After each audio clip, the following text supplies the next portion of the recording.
Report sa asma o kining asma mas lado ni siya sa tawag ubak ang asma o kini kasakit na mahubag sa daan gipangitan niya si Koy diin daghang cellular elements ang nagapatuyo na ini ang grabe nga pagpanghupong maoy rason sa dili pag-normal sa ginhawaan mao usab kini ang hinungdan nga maglisod og ginhawa ang tawo nga naay hubak maghuot ang dughan o pag-ubo-ubo labi na sa gabi o sayo sa kabuntagon kung makabantay na gali mo ani nga mga kuan mga symptoms or mga simptomas kanang naay posible siya nga asthma na siya pero dili po tanan nga mag-ubo ka gabi mag-ubo ka buntag dili po na siya ingon nga nanagyud kay hubak kana siya kay namogi uban asthma nga hereditary kanang murag kaliwat ba bakon ka nagi posibilidad nga ang imong anak imong mga apo bakon dito na siya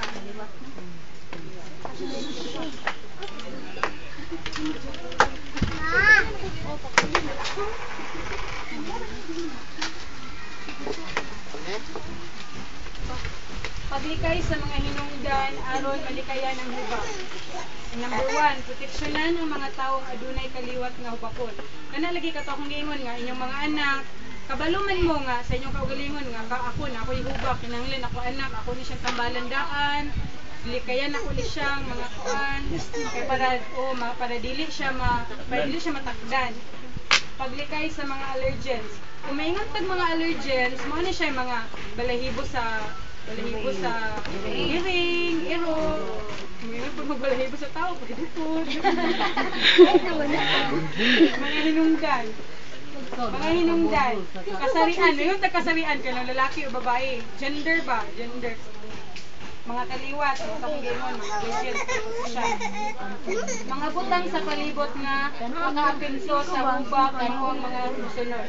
Abog sa balay, ngayon tag-abog sa balay kanang bitang mga trapuhan nato kanang kumahimo kanang kung makakita ta nga hugaw ni gid siya, iyab-yab ni gid siya sa gawas kay para dili siya maka-trigger or dili siya makapasamot sa hubak.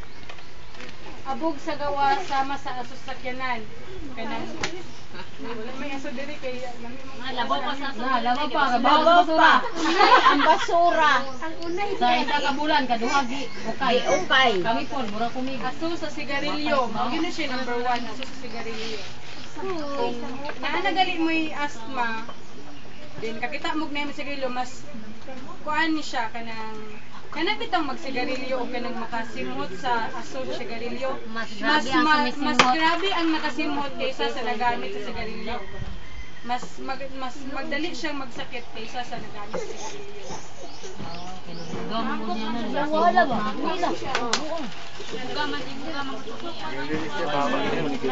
Kaubar na gulo siya. Mas kusog ang respiratory infection ang sakit sa baga. Kadaghanon sa pamilya, kung kadaghanon sa pamilya. Kung pananglit inyong balay, igo-igo ra dayon ang inyong mga anak, daghan kaayo. Siyempre piot, murag maglisod ka ginhawa siguro kung piot kayo mo sa balay. Yung pagkaon, kung ano siya, mga chocolates, magina siya, number 1 gina siya nga murag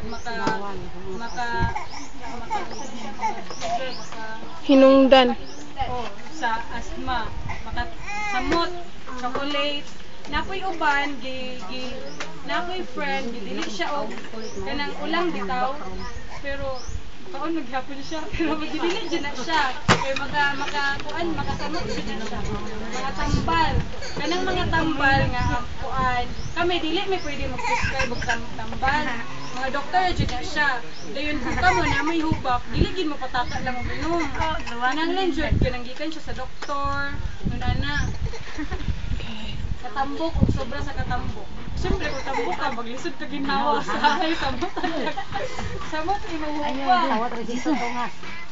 Triggers o mga hinungdan sa hubak na mahoy makapagrabe sa maong sakit.